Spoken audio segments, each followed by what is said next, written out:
Hi, everyone. Thanks for joining us. And now we're back again with another talk by Liran. He's going to be speaking about are we forever doomed by software supply chain risks? Talking about his experience, he's a developer advocate at Sneak, and I will let him speak more about him and about the talk that he's going to give today. So over to you, Liran, for speaking about it. Thank you. Hi everyone, and thank you for joining my talk. Are we forever doomed by software supply chain risks? If you joined this talk, then it means you care about software and you care about software security, which is great. Most of all, you probably are curious like I am, how does open source software supply chain risks impacts all of us, you, me, everyone here. So I wanted to begin this with interesting stories such as let's take a moment to reflect on this picture, what you're seeing on your screen right now, and what comes to your mind. Is it the futuristic outlook of the world, like the robots, are they uprising and becoming a key part of our lives? Perhaps it's like how much does the robot actually happens when someone. So yeah, with that we are getting started. These are some of the things that are keeping me up at night. And today I would like to share with you some real world stories of how developers play a fundamental role in recent and growing security incidents. And also, why should you care about security, software security and software supply chain risks? And also leave you off to think about who do you actually trust? So, in case you had a doubt, we're seeing more and more open source software being developed. Year after year, right? Open source software repositories are growing with more and more open source software, and that is more software footprint. The thing is, the application that we build are ever growing in their dependency of open source software. Not just the fact that we're using open source software, but applications themselves are using more and more of that as well. So more of us, basically software engineers, are now accustomed to the way of how people work in open source, like opening issues and becoming maintainers of open source. More and more of us are maintainers of open source software. And that growth of open source software doesn't come without any risks, right? This is why we're all here, because we care about it. We are continuously witnessing the growth of open source software security vulnerabilities in these ecosystems like NPM and Java and others. And this could be anything from CVE-based vulnerability reports that, when you install a software, you get that installation that said, there are 1,000 vulnerabilities there. What happens when that takes place? Also, the incidents themselves of malicious packages and different targeted attacks on developers because us as developers, we rely on open source software packages, and so we are targeted as well. And we'll get to that right now. Let's rewind back, first of all, in time to get an early glimpse of how one developer perceived the risks of open source software. So in 1984, the Turing Award-winning Ken Thompson wrote a short essay titled Reflections on Trusting Trust, in which he describes how he added a backdoor to the Unix login C program, and then he continued and added a backdoor to the C compiler, and then he added a backdoor further on with his chains of attacks into the compiler that compiles the C program, that compiles the compiler. Right, so in his paper here about reflections on trusting trust, he actually explains how software can be taught to learn specific traits and pass them on. So realistically, it is very, very hard to find the traces of things like Trojan horses and backdoors unless you have actually written everything from scratch. And I mean everything, such as the compiler, the linker, the CPU, the display that you're watching something, the keyboard, everything. It is very hard to trust an ecosystem.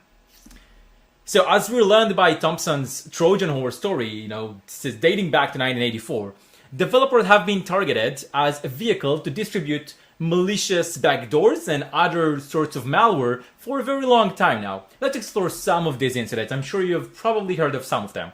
In 2018, the JavaScript ecosystem witnessed its first high-impact spearheaded targeted attack on maintainers and developers alike, where they are working in open source in the ecosystems themselves and actually have been the attack target, the attack vehicle as well, to actually distribute malicious JavaScript code to all of us using those software. And so The attack itself targeted also developers using open source, and specifically a Bitcoin wallet application, and this was the well-known event stream incident. Event stream existed on the NPM registry since 2011, for a very long time now, as you could see. It practically didn't receive any new releases in the last 2 years, but gained millions of downloads per week. Out of the blue, someone chimes in and says, I want to help. They get into the project, they help, they open a pull request, as you normally do in open source software. One of those pull requests later has actually introduced a dependency. At that point in time, this was a trusted individual, so they received a different kind of access to the repository and publishing new packages and new versions of that package and so on.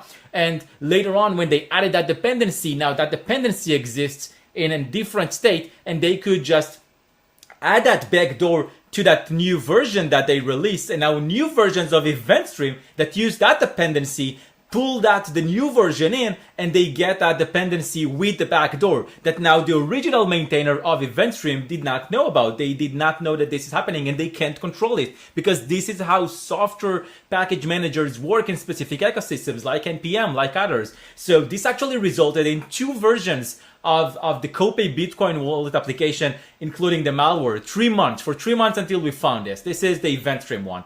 Now, an academic research paper published in 2019 investigated these, properties of language-based software ecosystems, and it found that more than a half, 61% of open source packages on NPM could be considered abandoned because they did not receive any release in the last 12 months. Exactly what happened with the EventStream story.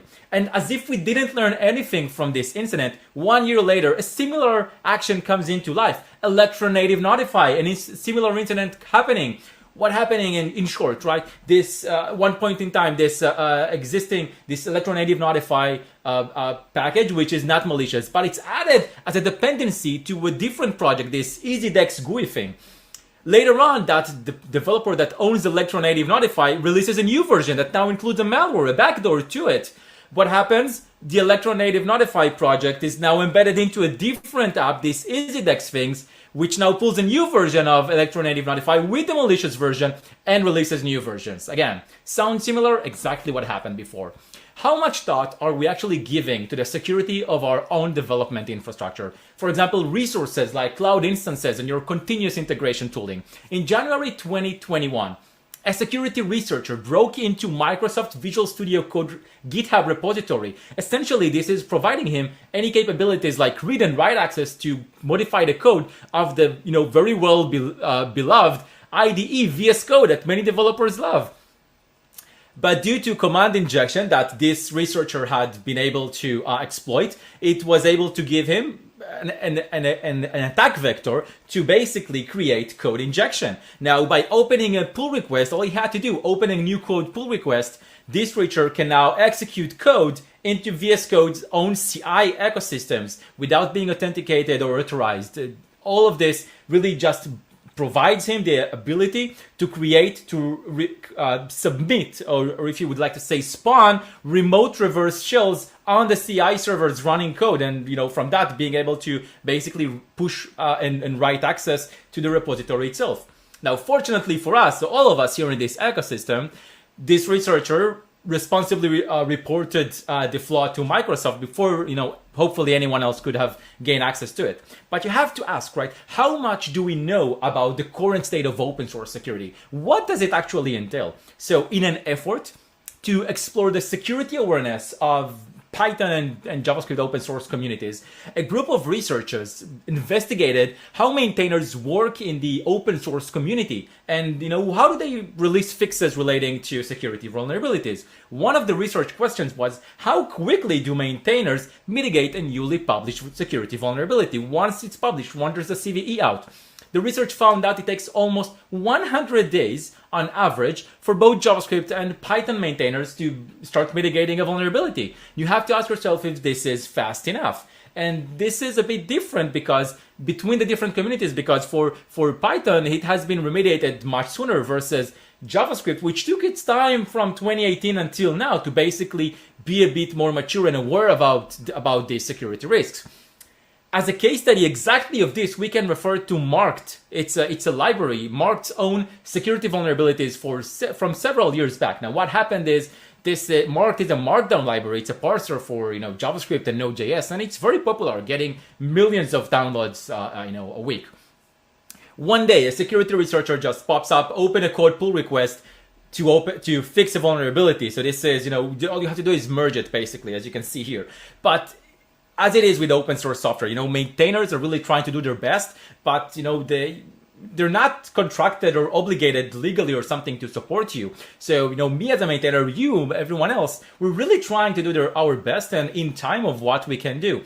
But this vulnerability stayed out there for a year, knowingly exact what's happening with this, and this security vulnerability itself being public for more than a year. When we're all so much very dependent on open source software, we can't ignore the question of, where do we put our trust? What are the mitigations and controls that we have to cope with the risks involved? In 2017, a security researcher working with the Node.js Foundation conducted a research which he wanted to explore and assess, right, the state of weak NPM credentials on the NPM registry. His work really revealed devastating truths about developers and their lack of security hygiene. What I mean by that is this security researcher was able to gain publish access to 14% of NPM ecosystem modules. This is a lot. Some of these modules were downloaded millions of times, tens of millions of times a week. And they are still an essential key part of this, thriving JavaScript ecosystem, which I am also a part of. So this is, very concerning for me as well. The thing is, the problem was rooted with insecure passwords chosen by well-known maintainer accounts, such as literally the word password for one of the accounts running millions of downloads for one of their packages. So if it can happen to them, it can happen to other packages as well. If our code packages can reach millions of developers, shouldn't we have more protections in place as citizens of open source communities? Shouldn't we do better for our imagine so, but in the registry of open source, even though it was enabled, it says only 0.1% of NPM package maintainers have enabled 2FA. You'd think that we have done better so far, but a year later, by 2020, another interesting insight that we get into what has been happening is that it has only grown by 2%. Only 9% of developer accounts on NPM by 2020 have enabled 2FA. We should do better. As cybersecurity expert Bruce Schneier says, and had said and written in his book Secrets and Lies, humans often represent the weakest link in the chain. Think about it as you go and think about this term. Given enough eyeballs, all bags are shallow. As a term coined by as Linus's law back by Eric Raymond in his work The Cathedral and the Bazaar at 1999. He explored the differences of how software development takes, different shapes between open source and enterprises. And one of the things was that, if everyone are looking at it, we'll find the problems. There are a lot of people looking at this code. Really, are we going to find it? Because in January 2021, it was discovered that sudo, a common utility installed on many Linux distributions, had a security vulnerability. Specifically, it allowed any unprivileged users to gain root access simply by the default sudo configuration. Now, this was so daunting as a vulnerability because it was hiding in plain sight. This is from the disclosure itself. For a whole 10 whole years, this was just showing up there. Now, we can't deny being a part of these open source ecosystems as consumers, contributors, or maybe even as maintainers for some of us. We all play some part in a world where 90% of our application code is open source software components. We reached a point where we take open source for granted, right? Open source registries are open in their nature. Anyone can go in and publish their new packages, even malicious ones. You'll be surprised. Maybe it doesn't get caught. We have been accustomed to this, opening an issue in a project source code or asking for help, asking for a feature, asking someone to get our bug fixed, hopefully. But we import those open source into our projects, and do we understand what's going on at that point in time? Because open source registries are open in their nature, but they're not going to be there all the time. What happens when maintainers remove their packages and dependencies? And this is a story that exactly happened, and for a package that was very pivotal in the ecosystems, but caused a widespread breakage of continuous integration systems all around.